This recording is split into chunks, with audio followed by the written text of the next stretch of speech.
رمضان المبارک کے مہینے میں لوگ اس کا اہتمام کرتے ہیں کہ روزے دار کو افطار کرایا جائے، اس کے لیے باقاعدہ دعوتیں بھی ہوتی ہیں۔ چنانچہ اگر کوئی شخص اسی نیت سے دعوت کرتا ہے کسی روزے دار کی کہ مجھے اجر و ثواب ملے گا اور میرا مقصد اجر و ثواب کا حصول ہے، بہت مبارک اقدام ہے، کرنی چاہیے، بلانا چاہیے، کھلانا چاہیے اور افطار کرانا چاہیے۔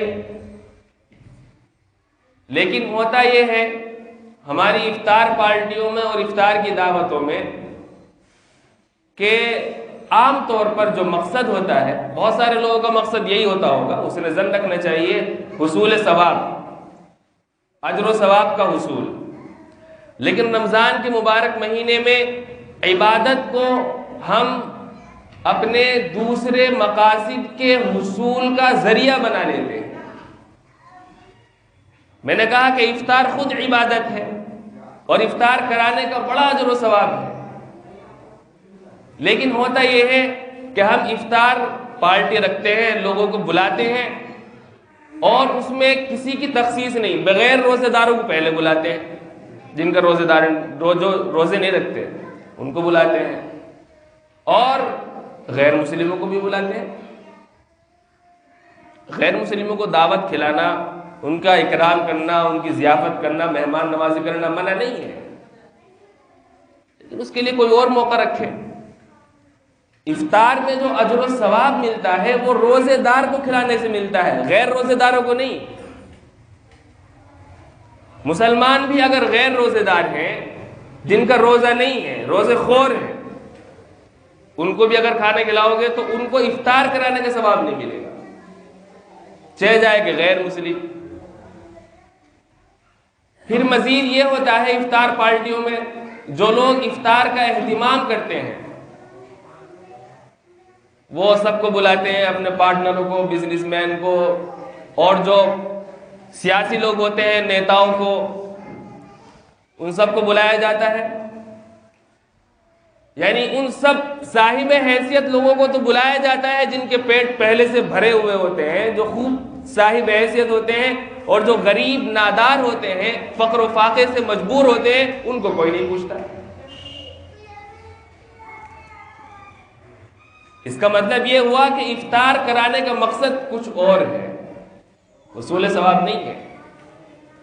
بعض مرتبہ افطار پارٹی کرائی جاتی ہے، اس کی ویڈیو گرافی اور وہاں پر بیٹھ کر کے گپ شپ، بلکہ بعض مرتبہ سب بیٹھے ہوئے رہتے ہیں دسترخوان پر، کسی کو توفیق نہیں ہوتی تسبیح پڑھنے کی، تلاوت کرنے کی۔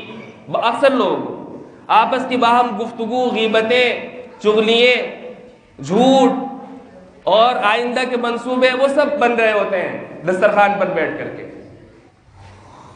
اور پھر باقاعدہ ان کی سیلفیاں، فوٹو، افطار کی ویڈیو گرافی، یہ سب خرافات ہوتے ہیں۔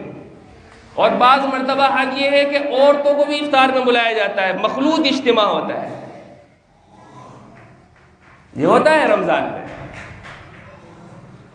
اور جو لوگ سیاسی ہوتے ہیں، نیتا قسم کے، وہ اس موقع کو اپنا ووٹ بینک بنانے کے لیے بناتے ہیں۔ اجر و ثواب اصول نہیں ان کا مقصد ہوتا ہے شہرت، ناموری، فخر، ریا، ووٹ پکے کرنے۔ ابھی آپ دیکھیں گے، ابھی تو 15 دن ہے، آپ کے یہاں بھی جلدی الیکشن ہونے والا ہے، افطار پارٹی کیسی باہر آتی ہے۔ آپ غور فرمائیں، افطار کرانا یقیناً اجر و ثواب کا باعث ہے اور عبادت ہے، عبادت صرف اللہ کے لیے ہوتی ہے، اس کے اندر دکھلاوا اور ریاکاری کی کوئی گنجائش نہیں ہے۔ آپ اگر نماز پڑھیں اور دوسروں کو دکھلانے کے لیے پڑھیں، وہ بھی تمہارے منہ پہ مار دی جائے گی۔ اللہ کو ضرورت نہیں ہے تمہاری نمازوں کی، تمہارے روزوں کی، تمہاری افطار پارٹیوں کی، دعوتوں کی۔ اگر افطار کا ثواب ہی حاصل کرنا ہے تو اس میں تو بلانا بھی ضروری نہیں ہے اپنے گھروں پر۔ آپ افطار کا سامان لیں، گھروں میں پہنچا دیں، کوئی ریاکاری نہیں، بڑھیا، کسی کو پتہ بھی نہیں چلے گا، ثواب کا ثواب مل گیا۔ اس کے لیے باقاعدہ لمبی چوڑی دعوتوں کا اہتمام، جس میں یہ منکرات ہو جو میں نے بتایا تھا، میں نہیں کہہ رہا کہ صرف دعوت کرنا منع ہے، گناہ ہے، یا اپنے گھر میں بلانا گناہ ہے، یقیناً باعث اجر و ثواب ہے، روزے دار آپ کے گھر میں آئیں گے، برکت ہوگی، سب چیزیں اپنی جگہ پر ہیں، لیکن یہ جو منکرات ہیں ان کے ہوتے ہوئے کسی حصول برکت یا حصول اجر و ثواب کی امید نہیں رکھنی چاہیے۔ یہ بہت غور کرنے کی بات ہے۔ اس لیے عبادت کو دنیا کمانے کا ذریعہ، اپنی شہرت اور ناموری کا ذریعہ نہ بنایا جائے، جیسا کہ ہوتا ہے۔ ایک بات تو یہ ہے، آپ افطار لائیں، کھانا لائیں، پیکٹ بنائیں، غریبوں کو یہاں پہنچا دیں، بلکہ جو صاحب حیثیت لوگ ہیں ان کو رمضان سے پہلے ہی اس کا انتظام کرنا چاہیے۔ اپنا اڑوس پڑوس میں جو نادار ہیں، فقیر ہیں، غریب ہیں، ان کی ایک فہرست بنائیں، پوچھیں پڑوس والوں کو، سب کو پتا ہوتا ہے کس کے گھر میں کیا چل رہا ہے، اور بہتر یہ ہے کہ رمضان سے پہلے خاموشی کے ساتھ ان کی مدد کر دی جائے کہ پورے رمضان میں یہ آپ کے افطار کے ہیں، یہ سحری کے ہیں، بلکہ اس انداز سے مدد کی جائے کہ ان کو احساس بھی نہ ہو کہ ہمارے اوپر کوئی احسان ہو رہا ہے۔